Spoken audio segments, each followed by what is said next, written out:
se trouve partout les amis. Même si vous habitez dans ce village, vous pouvez aussi être heureux que ceux de la ville.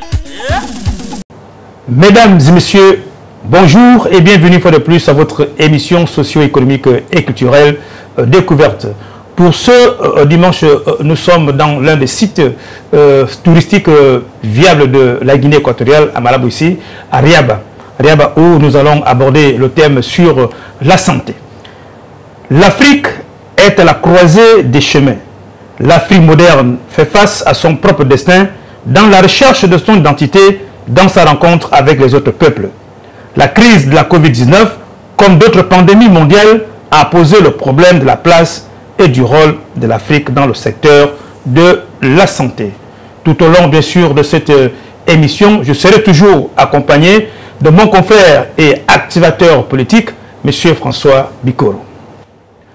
Monsieur François Bikoro, bonjour et bienvenue une fois de plus à l'émission Découverte où nous allons aborder dans quelques instants même le thème sur la santé, après bien sûr la réélection du président Obiangwema Banzoua dans son 6e mandat à la tête des Équato-Guinéens. Alors, comment appréciez-vous déjà le thème qui a été choisi aujourd'hui, la santé, la santé conventionnelle et la santé traditionnelle? Vous me permettez d'abord, Luciano Ondondon, d'apprécier à sa juste valeur le cadre dans lequel nous nous trouvons ici. Parce que nous l'avons dit la semaine dernière, que dans la recherche de son développement et peut-être de sa croissance, les pays africains, surtout les pays dits pétroliers, ont intérêt à diversifier leurs sources d'économie et de financement de leur économie. Exactement. Et dans ce sens, pour joindre l'acte à la parole, vous avez insisté pour qu'on se retrouve ici, pour que les gens apprécient à sa juste valeur ces efforts qui sont faits ici en Guinée équatoriale, pour que la Guinée équatoriale soit cette destination touristique, cette destination de loisirs, appréciée par le monde entier et surtout appréciée par les Équato-Guinéens eux-mêmes. On ne peut que féliciter et remercier les promoteurs de ce grand site touristique. Nous avons visité aujourd'hui, nous avons vu là où les animaux se mettent en branle, nous avons vu un certain nombre de choses, les lacs et les autres. Je crois que être en phase avec la nature est le commencement de la santé de l'être humain. Donc notre émission aujourd'hui ne pouvait avoir force probante que si on commençait par ce côté tout à fait spirituel qui est celui d'un corps sain, dans un esprit sain et dans un environnement sain. Donc quand nous parlons de santé, on ne parle pas seulement de santé physique, on parle de santé morale, de santé psychologique, de santé psychique, de santé environnementale. Dès lors que la première chose qui vous arrive quand vous êtes un être humain, et surtout un Africain, quand vous allez vers le médecin, quand vous allez à l'hôpital, c'est que psychologiquement, s'il vous met dans vos autres environnements, vous êtes guéri de moitié. C'est pour cela que je dis qu'il faut que j'apprécie à sa juste valeur l'environnement dans lequel nous sommes aujourd'hui. Ça nous permettra de parler de long en large de la thématique du jour. Bien, alors avant de vous poser exactement des questions qui ont été préparées par la rédaction de l'émission Découverte. Vous êtes un traditionnaliste. Voyez-vous d'abord comment vous êtes habillé, malgré que moi je n'ai pas mis mon chapeau melon et que vous l'aviez. Prochainement, je l'aurai. Peut-être que je pourrais aussi me transformer aussi en bon traditionnaliste. Et pourquoi pas avoir la même santé que vous. On appelle ça la transcendance. Ne jamais se séparer de sa racine. Exactement. Parce que le fruit n'a de saveur et de valeur que par rapport à la racine et de la terre dans laquelle la racine a été enfouie pour permettre à ce qu'on apprécie le fruit qui est la dernière strate. Les Africains doivent toujours rester proches de leurs racines parce que la photocopie ne sera jamais l'original.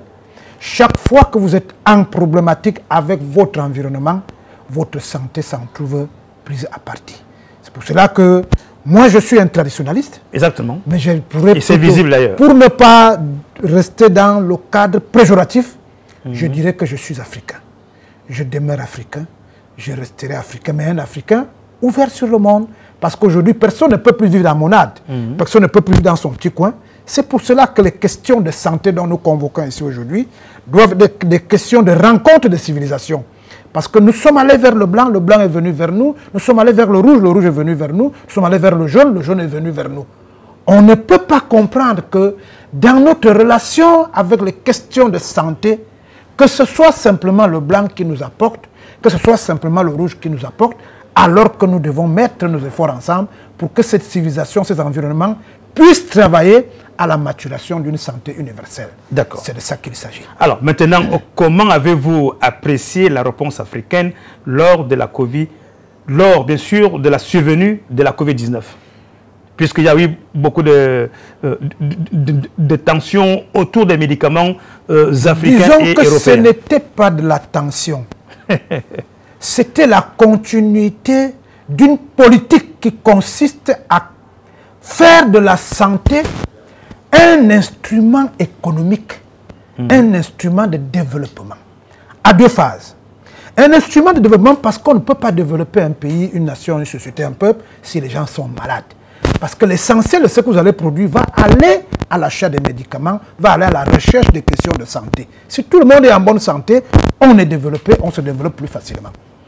Le deuxième support, c'est que c'est celui qui tient le médicament.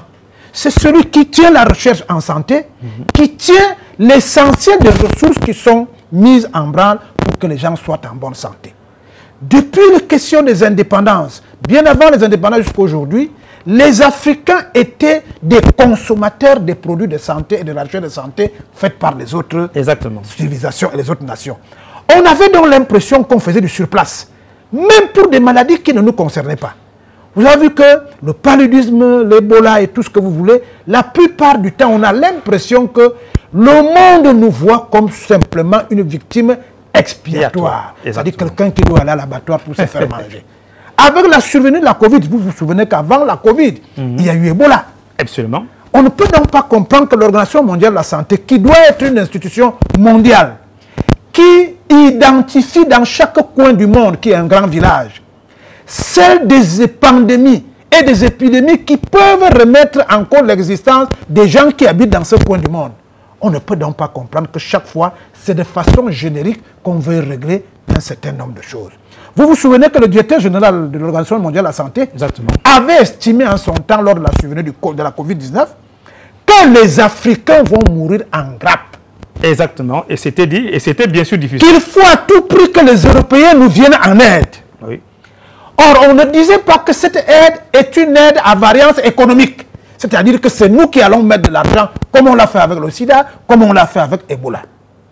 Et vous avez vu que les Africains ont décidé, non pas de se rebeller contre la médecine dite conventionnelle, mais là, les Africains ont estimé qu'ils peuvent aussi venir en aide aux autres civilisations, dès lors qu'il y a un type de pandémie et de maladie qui ne s'adapte pas à notre vécu, mais qui s'adapte au vécu des autres. Les Africains ont donc estimé, comme un cri d'orfèvre, surtout que la manière de gérer la Covid consistait à demander à chacun de rester chez lui. Nous avons donc paniqué. Exactement. Puisque nous savons chaque fois que quand nous sommes malades, on doit aller vers les laboratoires occidentaux, vers les laboratoires européens. Exactement. Et quand les Européens mettent sur leur mur, restez chez vous, enfermez-vous chez vous, ça suppose que les Africains ne doivent pas aller en Europe se faire soigner ou aller quérir les médicaments pour se faire soigner. Exactement. Et c'est là qu'on s'est souvenu que l'ensemble des produits de recherche en médecine provient de la matière première qui se trouve en Afrique. Ah bon? Quand vous avez les coucs, chez nous les... Bien sûr, ceux qui soignent... C'est ça qui soigne le paludisme, qui soigne un certain nombre de choses et surtout que nous ajoutons dans la médecine africaine, que les autres appellent médecine traditionnelle, en opposition à la médecine moderne. Nous ajoutons la relation interpersonnelle entre la nature et celui qui vous soigne et celui qui est soigné. Alors, mais qu'est-ce qui bloque alors aujourd'hui pour que la médecine traditionnelle africaine ne soit pas au même diapason, au même niveau que la médecine occidentale, puisque tout à l'heure vous disiez que nos écorces, c'est à partir de nos écorces que les Occidentaux viennent puiser, enfin les transformer et venir lui rendre. Pourquoi l'Afrique a toujours ce retard? L'Afrique n'a pas un retard. L'Afrique a justement ce que vous venez de faire tout à l'heure. C'est-à-dire psychologiquement, vous dites que les recherches en santé qui doivent avoir des syllogismes universels, vous dites médecine traditionnelle africaine. Exactement. Vous voyez que c'est vous qui êtes le problème. Vous qui êtes le vecteur communicationnel de cette médecine.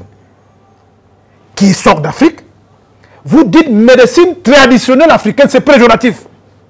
Ça veut dire que psychologiquement, dans votre subconscient, vous estimez que parce que c'est une médecine africaine, elle est traditionnelle. Et lorsqu'elle est traditionnelle, selon le syllogisme colonial, ça veut dire qu'elle ne respecte pas un certain nombre de conventions et de normes. C'est pas ma logique, c'est-à-dire si on parle, si on parle, si moi je parle par exemple du traditionnel, c'est-à-dire que ce qui est c'est-à-dire que ce qui est propre à l'Africain. Je voudrais donc, comme vous avez dit, médecine moderne. Ce qui est propre. Attendez. La modernité vient ici du mot occidental. Mon frère Ondondon, lorsque vous avez dit médecine moderne, vous faisiez allusion à la médecine dite conventionnelle, donc occidentale.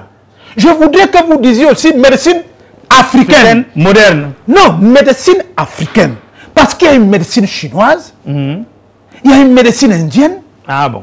Il y a une médecine, quand on reste même dans le cadre de l'Afrique, il y a une médecine Ibo, il y a une médecine Fang, il y a une médecine Boulou, il y a une médecine Aoussa.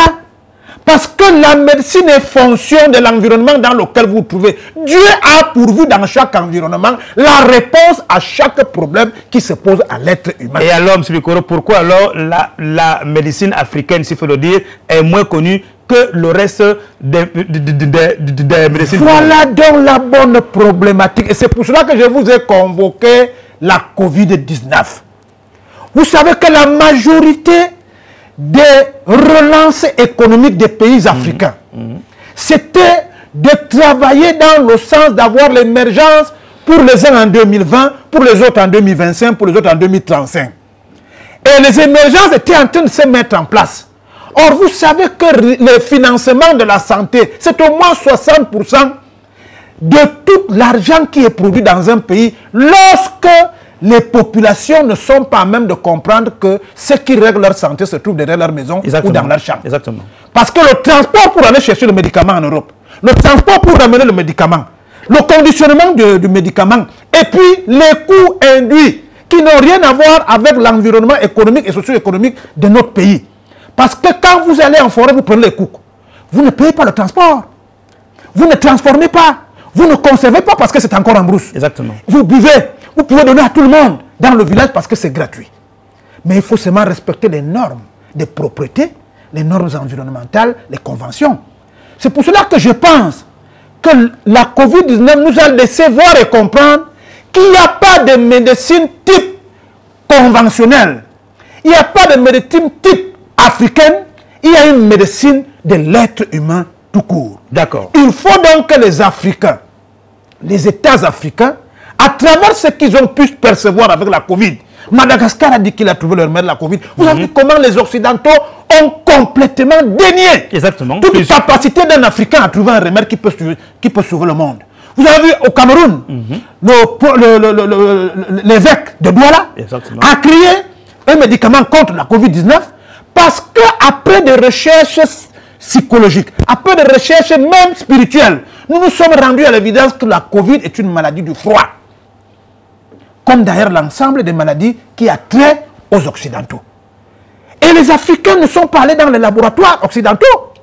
Ils ont simplement estimé qu'il faut, dans la physiologie humaine, remettre les conditions normales de température et de pression.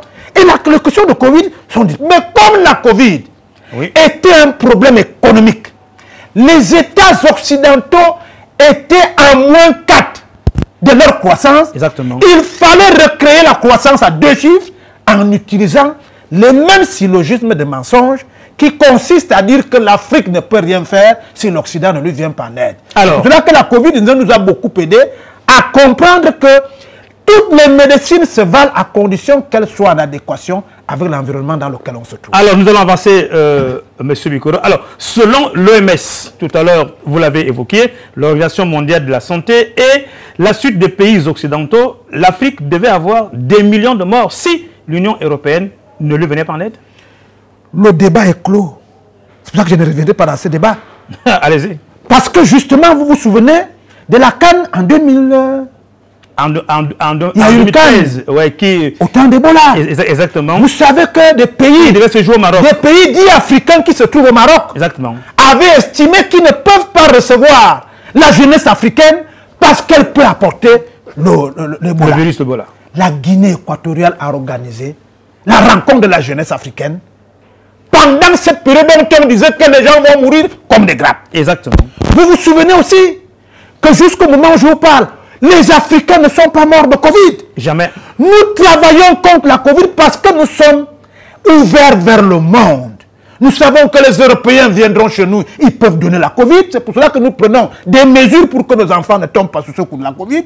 Mais vous savez très bien que la Covid a permis que l'on découvre. Et quand vous disiez tout à l'heure pourquoi on ne connaît pas la médecine naturelle, c'est parce que nous étions dans notre tête des Occidentaux à la peau noire. Mais et pourquoi alors l'OMS fait face de ne pas comprendre la science africaine? Parce que ce qu'on ne vous dit pas, et je fais ici allusion à la Guinée équatoriale. Exactement. Je salue vigoureusement mon père Obiangema Mbazoua, le panafricaniste. Vous savez qu'il met à la disposition de la science mondiale, de la science tout court, de l'argent de la Guinée équatoriale, de l'argent des Équato-Guinéens, de l'argent des Africains pour approfondir la recherche dans les questions de santé, les questions qui taraudent la recherche en médecine. Il y a un prix Guinée équatoriale, on a refusé le prix Obiangema Mbazoua, mais on a accepté le prix voilà, parce que c'est des choses qui arrivent, mais le fondement était de venir en aide à l'humanité lorsqu'on a les moyens. Exactement. Ce qui suppose qu'on n'a pas besoin d'attendre l'aide des Occidentaux pour mettre en branle les moyens pour que la santé soit celle qui est la nôtre. Donc je pense à mon humble avis que c'est un faux débat que vous voulez ouvrir. Le débat ici est simple. La santé concerne l'ensemble des êtres humains. Et chaque être humain, aucun être humain n'est né bête. Dieu ne peut pas avoir dit que les Équato-Guinéens seront bêtes pendant que les Français seront des gens intelligents. Tout le monde a un certain talent. La seule différence que la médecine dite conventionnelle, parce qu'elle vient à la source, repart dans un endroit qui n'est pas la source. Et quand elle revient chez nous, elle peut être diminuée.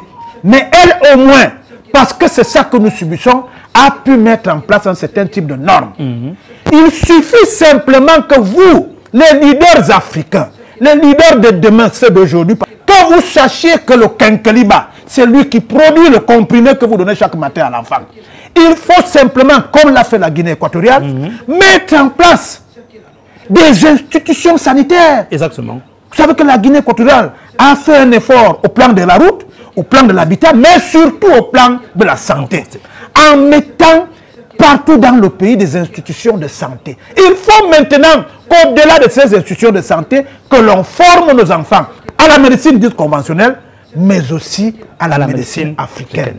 Pour que ce que j'ai vu au Mali, ce que j'ai vu au Niger, c'est-à-dire que dans chaque hôpital, pour un pays aussi pauvre, le pays aussi pauvre comme ceux-là qui n'ont pas la chance d'avoir les institutions sanitaires que vous avez ici, exactement. Chaque fois qu'un Nigérien ou un Malien va à une institution de santé devant un médecin ou à l'hôpital, il trouve toujours le tradit praticien du coin, c'est-à-dire le médecin africain et le médecin dit conventionnel, c'est-à-dire occidental. Les deux écoutent le malade et se rendent à l'évidence qu'il y a beaucoup de différences entre avoir la fièvre, avoir chaud et avoir le paludisme. Alors, M. Bikoro, nous allons continuer puisque le temps va commencer à nous prendre par la gorge.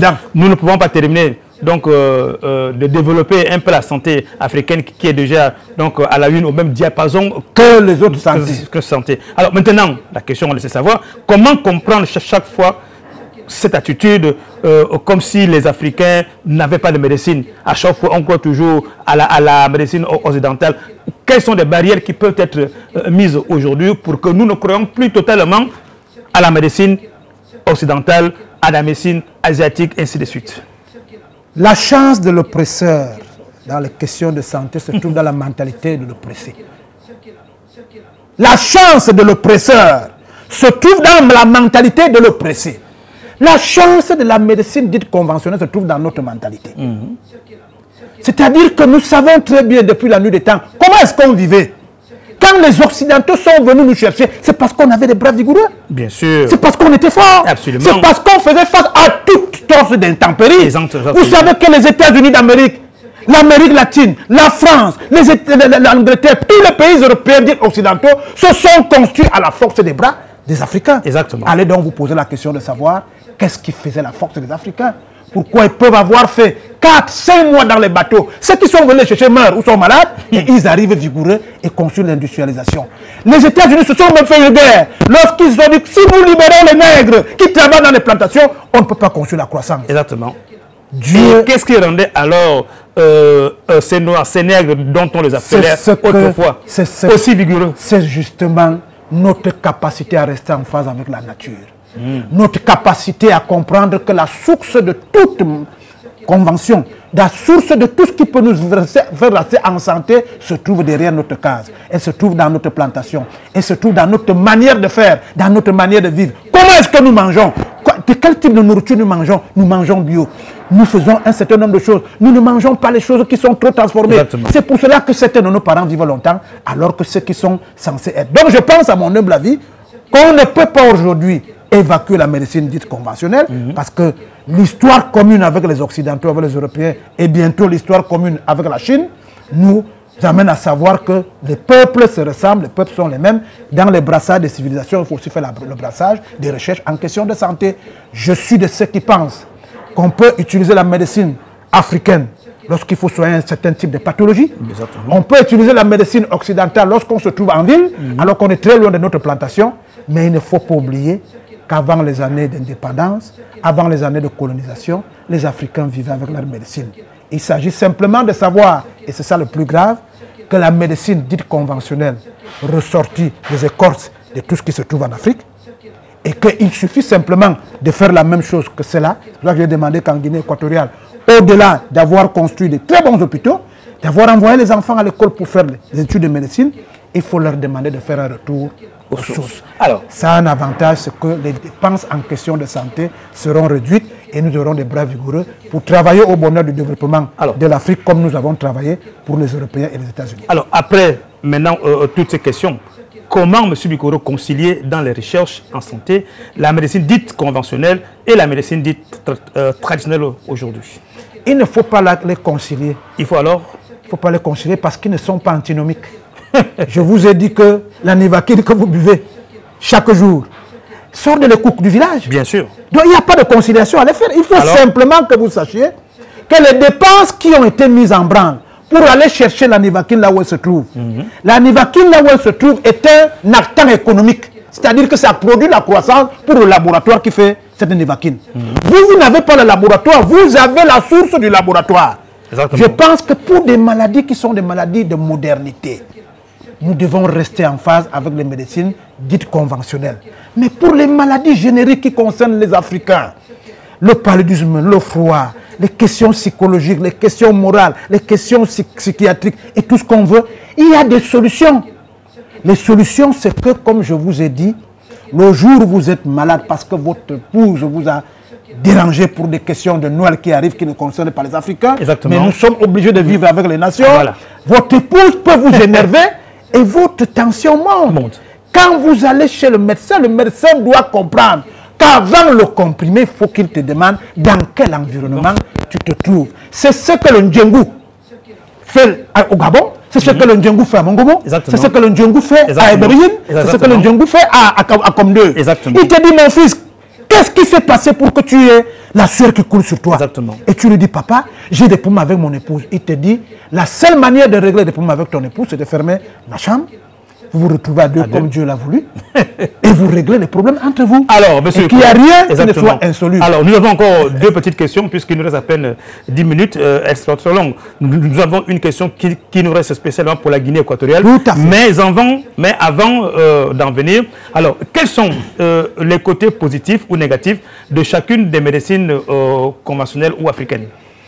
Ma réponse est la réponse de quelqu'un qui est assis en pleine forêt équatoriale au moment où je vous parle. Exactement. Mais qui est assis sur un fauteuil en cuir.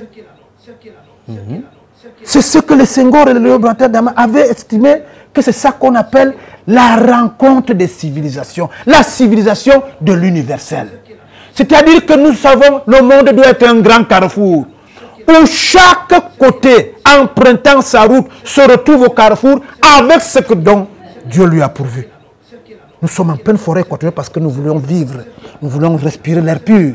Mais on ne peut pas respirer l'air pur en portant le baume, comme cela se faisait à l'époque, à condition de moderniser le baume. Donc ce dont je pense ici, c'est qu'il faut moderniser la tradition, il faut traditionnaliser la modernité. Parce que ce n'est pas tous les Africains qui vont vivre en France, ce n'est pas tous les Français qui vivent en Afrique. Donc il faut permettre à ceux qui peuvent aller et venir de se sentir à l'aise. Et la seule manière de se sentir à l'aise dans un pays, c'est de s'adapter à ce pays, c'est d'aider ce pays à être connu lorsque vous allez rentrer. Cela est valable pour les santé mentale, c'est-à-dire la religion doit être la religion africaine de temps en temps, en même temps qu'elle aura la religion dite conventionnelle. Elle doit être au niveau de l'habillement. On ne peut pas vous interdire de vous habiller comme nous sommes habillés en africain, mais il est évident que la couturière a utilisé les actants de couture qui viennent de l'Occident. Exactement. C'est la même chose avec la nourriture. Il faut toujours vous souvenir que quand vous entrez dans un restaurant, lorsque vous commandez une nourriture occidentale, vous permettez à un agriculteur occidental de manger. Mais ce qui n'est pas réciproque. Non, c'est ce que dit. Mais il faut que ce soit réciproque en ce sens que lorsque l'occidental arrive, c'est pour ça que nous avons fait une émission la semaine dernière sur le tourisme. Exactement. Lorsque l'occidental arrive, faites un effort pour lui mettre la nourriture traditionnelle, dite africaine, dans un plat moderne. Et il va vous poser la question, ça, il s'agit de quoi? Vous lui dites que c'est la tchéquée, c'est le mbalo, c'est le dor. Et c'est parce que la dextérité de vos mains, lorsqu'il va goûter, c'est un être humain, il va se rendre à l'évidence que ce qui vient d'Afrique est une très bonne chose. Cela est valable pour les échanges interphysiques. C'est-à-dire nos sœurs qui vont épouser les blancs, le blanc qui vient épouser nos frères, les blancs et tout ça là. Il faut leur montrer le côté africain qui leur a attiré vers vous. Il ne faut pas singer le blanc parce que le blanc ne singe pas le noir. La santé, ce n'est pas simplement la nivaquine, ce n'est pas le comprimé que vous mangez, c'est cette capacité pour l'être humain de se créer un environnement qui lui permet d'évoluer et d'être en phase, non seulement avec la nature, avec Dieu et avec ses ancêtres. Et qui dit Dieu, nature et ancêtre, veut dire vous et moi. Ça veut dire qu'il n'y a plus de questions de blanc, il n'y a plus de questions de noir. Je ne voudrais pas que nous terminions cette émission en croyant que j'ai dit que la médecine dite conventionnelle n'est pas bonne, que la médecine africaine est bonne. Je dis qu'à la croisée des chemins, au niveau de brassage de civilisation dont nous sommes arrivés aujourd'hui, il n'y a pas de raison que l'on laisse en rade une civilisation au profit d'une autre, surtout que celle-là a montré ses limites. Alors, vous avez déjà peut-être répondu à la question sur les bienfaits de santé du matériel des infrastructures de la Guinée équatoriale, mais néanmoins, si vous pouvez revenir donc sur la question des cas spécifiques de la Guinée équatoriale, alors quelle appréciation faites-vous donc de notre système sanitaire? Vous êtes devant moi? Bien sûr. Je vais être franc avec vous. Allez-y. Le président équato-guinéen a fait ce qu'on appelle un effort de rattrapage. C'est-à-dire qu'en 1979, il est évident que c'est de la médecine traditionnelle puisque les Blancs n'ont pas mis quelque chose ici. Exactement. Il a donc estimé que dans son ouverture envers le monde et envers l'Afrique, il faille vous apporter l'infrastructure. Je crois qu'il y a une infrastructuration sanitaire dans votre pays. Exactement. Je n'ai pas bien vérifié en ce qui concerne les acteurs humains qui travaillent dans cette infrastructure. Il faut faire un effort pour que les Équato-Guinéens aillent apprendre la médecine dite conventionnelle parce que nous vivons dans un monde moderne. Maintenant, comme je vous ai dit, j'ai constaté que dans chaque recoin des malabos que je connais, et plutôt des Bébéines et des Mongomo, j'ai trouvé une pharmacie, j'ai trouvé des enfants qui s'appliquaient une piqûre, j'ai trouvé un hôpital. Mais comme je le dis encore, pour que ces dépenses en santé publique ne soient pas trop coûteuses et trop lourdes pour la Guinée équatoriale dont le pétrole n'est plus la principale source de revenus, il faut qu'on fasse un effort de revenir vers la tradition, de revenir vers l'africanité pour que les deux ensemble puissent réduire les coûts. La réduction des coûts en santé, ce n'est pas simplement la réduction de l'argent qu'on met pour se soigner. Il faut se dire que l'être humain qui est en santé produit. Il ne faut pas que l'essentiel de sa production revienne pour qu'il se soigne. Lorsqu'ils sont en bonne santé, la croissance se double, se met en 4 ou 5, 6 chiffres. Cela évitera que l'on aille souvent démonter les hôpitaux européens pour venir les installer chez nous et nous sommes toujours obligés d'aller chercher le matériel chez eux. Je voudrais un savant dosage, un savant ancrage. Et depuis que je suis en Guinée équatoriale, moi j'ai la chance d'être un Africain. Exactement. Vous savez que chaque fois que nous mangeons une nourriture que nous ne connaissons pas, nous prenons le Mbitakola. C'est ce savant dosage dont il s'agit. Vous savez que les Africains ne brûlent pas le piment. Ils le pilent, ils le laissent comme il est rejeté. Chez les autres, on le brûle. Donc, c'est autant de choses dans la connaissance des civilisations. Il faut extraire ce qui est négatif. Parce qu'il n'y a rien d'essentiellement négatif chez l'un et rien d'essentiellement positif chez l'autre. Je voudrais que dans le cas de la médecine, que nous nous mettions ensemble, que nous nous souvenions que Dieu a créé un seul être humain et qu'il avait dit que dans le jardin d'Éden se trouve la solution à tous ces problèmes, parmi lesquels les solutions de santé. Et au bien Mbazo a mis le jardin d'Éden en Guinée équatoriale en ce qui concerne l'infrastructure de santé. Il vous appartient de faire la différence entre le fruit défendu et le bon fruit.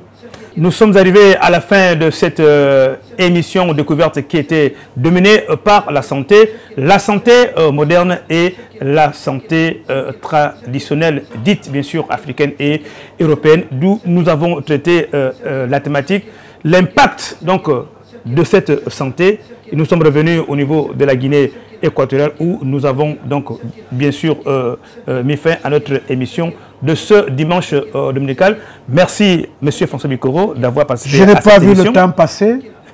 Je dis merci à cet environnement, comme je l'ai dit au départ, qui nous a accueillis. Certainement que demain nous serons dans un autre environnement parasitiaque. Je demande à tous les citoyens du monde qui ont des problèmes de santé, qui ont des problèmes psychologiques, qui ont des problèmes moraux, de se souvenir que la Guinée équatoriale c'est une Afrique en miniature. Ils vont trouver ici le calme qui leur permet de régler un certain nombre de problèmes des maladies modernes aujourd'hui. Une fois de plus, merci Monsieur François Bikoro. Je rappelle que vous êtes activateur politique et grand journaliste des médias du monde quant à moi.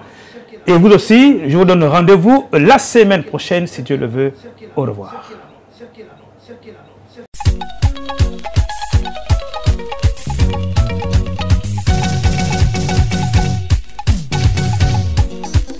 Se trouve par tous les amis, même si vous habitez dans ce village, vous